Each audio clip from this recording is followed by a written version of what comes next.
et une fois de plus, que fait l'Union européenne, courant comme un petit caniche derrière les États-Unis d'Amérique?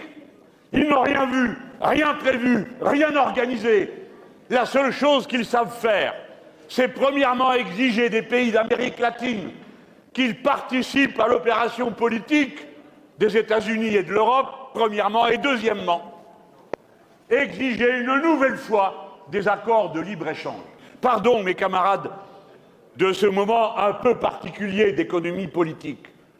Mais la face du monde va changer à partir de là. Je ne sais pas combien de temps ça va prendre, et je ne sais pas si ce sera aussi rapide que nous le voudrions, pour diminuer la prétention des États-Unis d'Amérique à continuer de diriger le monde, et donc d'entrer dans une autre étape de la civilisation humaine, où l'organisation qu'incarne l'ONU pourrait redevenir le forum des peuples et le lieu où se décide ce qui est bon pour tous, et non pas dans le G7, le G8, le G20 et toutes ces organisations arrogantes qui réunissent une poignée d'États qui décident pour les 196 autres.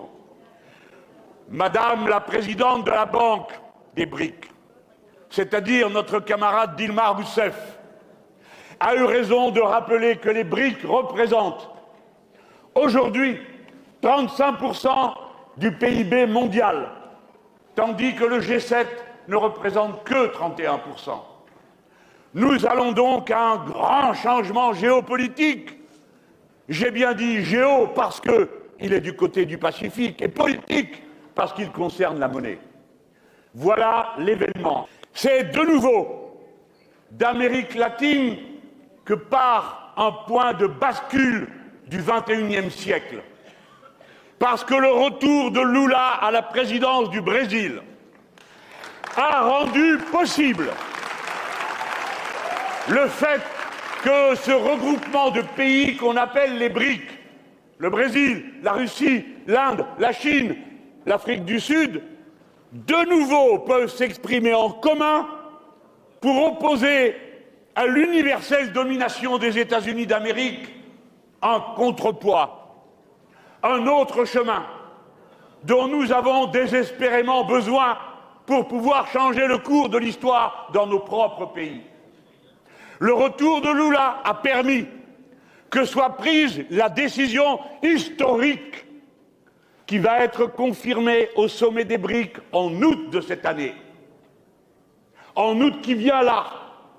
En août, la décision qui prend le contre-pied complet de la décision prise par Richard Nixon en 1971, quand il a décidé que dorénavant, le dollar ne serait plus gagé sur aucune valeur matérielle, ce qui lui a permis de répandre des flots immenses de monnaie américaine sur le monde et donc de le dominer dans tous les compartiments de l'activité commerciale et industrielle du monde.